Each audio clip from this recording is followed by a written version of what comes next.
Pada hari ini, Satuan Jajaran Divisi Infanteri 1 Kostrat tahun anggaran 2020 dengan resmi saya nyatakan dibuka. Sahabat satu jiwa seniman pertempuran dimanapun Anda berada dan seluruh pecinta militer dan kepolisian Republik Indonesia. Pada video kali ini admin akan membahas tentang pertempuran hutan TNI AD dan perang hutan Korbrimob Polri ataupun yang dikenal dengan jungle warfare. Bukan maksud untuk membanding-bandingkan, akan tetapi admin mencoba menelisik kesamaan materi di dalamnya. Mengingat tugas pokok antara TNI dan Kepolisian Republik Indonesia itu berbeda. TNI sebagai pertahanan negara dan kepolisian sebagai penegak hukum. Oke, tentunya kita pernah mendengar istilah infanteri, rider, raja wali pemburu, dan juga mbahnya gerilya, Kopassus. Kita lanjut ke topik pertama, pertempuran hutan TNI Angkatan Darat. Dilatar belakangi dengan daerah operasi Satuan Infanteri saat ini memiliki klasifikasi hutan yang beraneka ragam, serta berdasarkan hasil pelaksanaan operasi satuan tugas, khususnya di wilayah Papua, terdapat beberapa kelemahan mendasar yang seharusnya tidak terjadi dalam penugasan, sehingga perlu dilakukan upaya peningkatan kemampuan prajurit melalui latihan yang diaplikasikan dengan keadaan yang sebenarnya.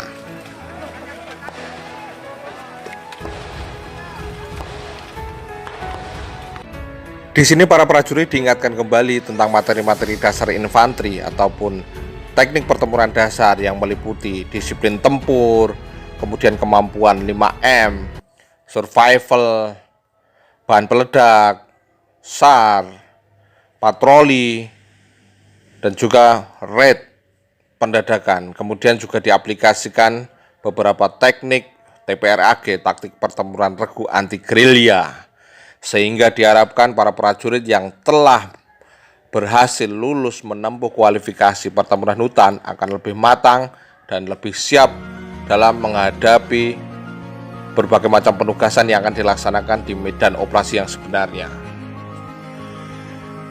Kondisi geografis wilayah NKRI terdiri dari beribu-ribu pulau yang di dalamnya terdapat pegunungan dan hutan-hutan. Maka kemampuan pertempuran hutan adalah kemampuan yang mutlak harus dimiliki oleh prajurit infanteri dan sangat berguna di medan operasi. Dengan kemampuan dan disiplin tempur, maka akan menghindari korban sia-sia di daerah penugasan. Itulah yang diharapkan dari terselenggaranya latihan pertempuran hutan ini. Latihan pertempuran hutan atau PH sudah menjadi ikon bagi TNI Angkatan Darat. Teknik ini harus dikuasai dan diimplementasikan pada saat melaksanakan tugas operasi.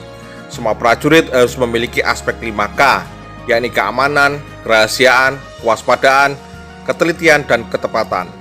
5 aspek ini harus selalu dipedomani dan diimplementasikan di daerah penugasan nanti. Kemudian, bagi prajurit yang telah berhasil mengikuti latihan sampai dengan tahap akhir, akan diberikan penghargaan berupa tab jungle, brevet, sangkur, dan sertifikat, dan berhak memasang brevet ataupun wing PH pada seragam dinasnya baik PDL maupun PDH.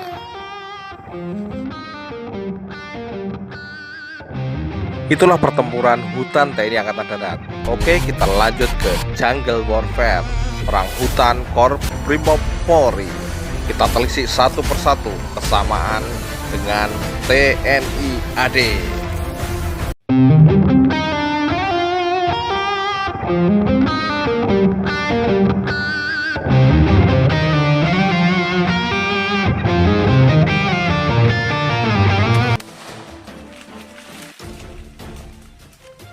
Sahabat satu jiwa seniman pertempuran dimanapun Anda berada, berbicara tentang Korbrimob Polri, tentunya Anda sudah tidak asing lagi di telinga kita semua, karena pasukan yang satu ini adalah pasukan legendaris yang dimiliki oleh Kepolisian Republik Indonesia, yang dulu awalnya bernama Polisi Istimewa, kemudian menjadi pasukan pelopor dan resimen pelopor, yang kiprah pasukan ini juga tidak kalah mentereng dibandingkan dengan pasukan-pasukan lainnya di jajaran TNI. Pasukan paramiliter kepunyaan Polri ini juga memiliki struktur organisasi dan rantai komando yang sama persis dengan TNI, termasuk juga privat dan kualifikasinya. Oleh karena itu, materi-materi latihan di dalamnya juga dipastikan hampir sama, hanya penyebutannya yang berbeda. Termasuk juga jungle warfare ataupun perang hutan Korbrimob Polri. Di sini materi yang dilatihkan adalah GAG, gerilya anti gerilya. Kalau di TNI kita mengenal GLG, gerilya lawan gerilya, yang di dalamnya termasuk teknik pertempuran dasar, disiplin tempur, mountaineering, dan lain sebagainya.